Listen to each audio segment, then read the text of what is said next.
It was Christmas day. I know it's very late to post, but কিছু করার নেই, একটু অ্যাডজাস্ট করে নিও।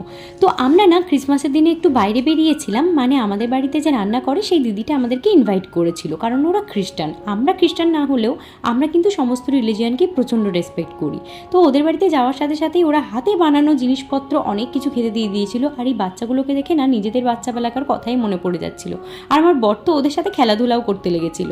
তারপর একটু চা খেয়ে নিয়ে এই ক্ষুদে সদস্যগুলোর সাথে দেখা করে বাইরে বেরিয়ে গেছিলাম। প্রথমেই একটা চার্চে গিয়েছিলাম, ওখানে চারিপাশটা এক্সপ্লোর করলাম, দেখলাম, ভীষণ ভালো সাজিয়েছিল, ভীষণ ভালো লাগছিল। তারপর ওখান থেকে বেরিয়ে গেছিলাম, আর এত জ্যাম ছিল রাস্তায়, মানে কি বলবো।